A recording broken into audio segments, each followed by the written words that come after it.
Passover, to celebrate Passover. And this man is sitting on the side of the road. Of course, we know he was sitting there, and he'd probably been there all day in the heat. He's hungry. And with Jesus, his reputation went before him. They had heard about this man that was going around healing sick, raising people from the dead. And of course, just like we would want to see a person who did marvelous works, you all remember somebody that was approaching. Yes. Coming that was approaching. Yes. He was shouting so loud, of course. What do you think? Disciples said, be quiet. Could do. How many of us are continuously calling on the Lord of God, calling on Jesus day in and day out? Because we know him. We know what he's capable of doing. We know that he can heal the sick. We know that he can raise the dead. We know that there is not one problem that we have that he can't solve it. We know that he's a provider. We know what he's capable of doing in our lives. And so we're going to continue calling his name.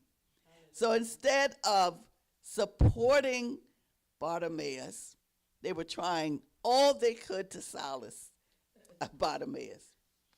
He wasn't concerned about proper name calling. He wasn't concerned because he was desperate. And he said, no matter what, I'm going to still call his name. They said, be quiet. He said, not going to be quiet. Not at all. I'm going to keep calling his name. You know, sometimes the crowd takes over when something is going on that they don't like. So they try to shut us up. But guess what? We're going to praise him anyway. We're going to make all the noise we can. We're going to keep telling people how much we love him. We're going to keep telling people what he's done for us, because nobody can do what Jesus can do. Yes. And although the people kept telling him, the more they said, keep quiet, the more Bartimaeus started shouting, even louder, over and over again. He couldn't be Bartimaeus. And even the crowds, but he didn't give up.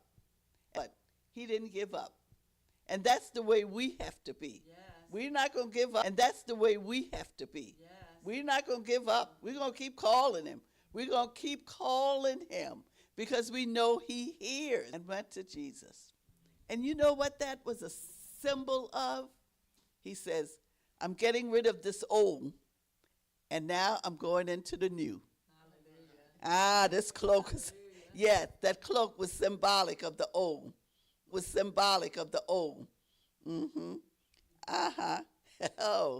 Has healed you. Yes. Faith. And guess what? He didn't say, you had to have a whole lot of faith. You have to, he might have had mustard seed faith. You know what mustard seed? You know what a mustard seed looked like? Smallest thing you could ever want. Yes. But when you plant it, guess what? Grows real big. Yeah. Mustard open. There. Can I tell you something? Can I tell you something? Can I talk to you about something? Oh, I'm all right. And then you want to say, no, you're not all right. But if you think you are all right, then you go right ahead.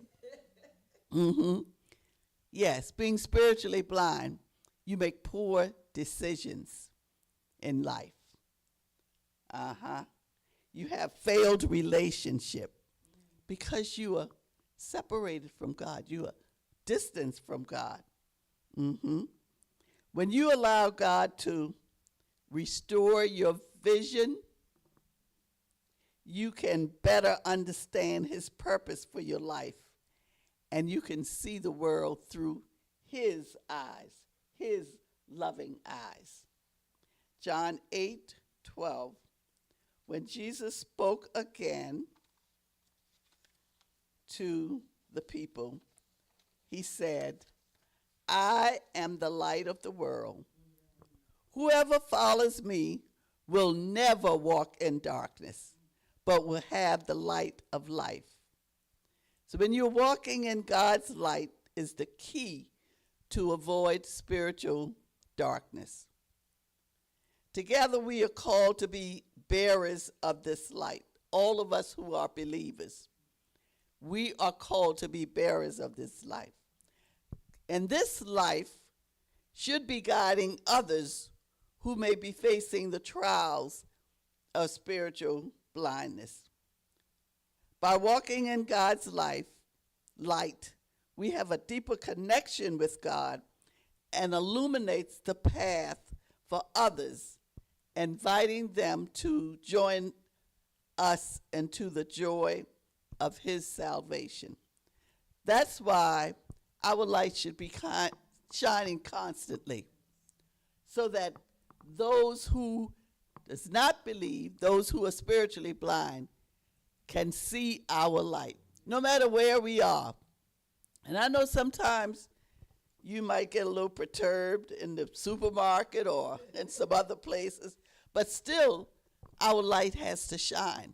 So there are things that we might want to do or things that we might want to say, we can't do it because eyes are constantly on us.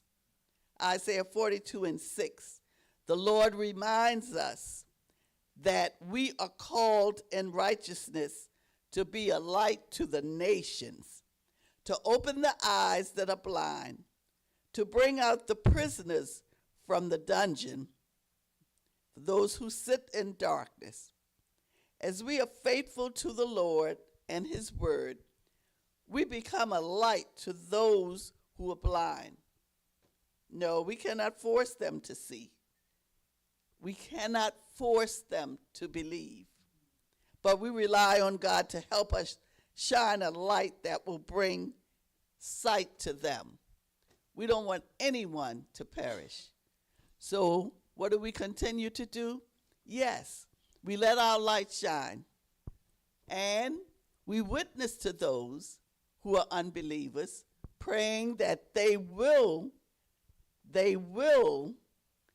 confess that they are a sinner and they will become saved. We can't make them do anything they want to do. Remember with Bartimaeus, his faith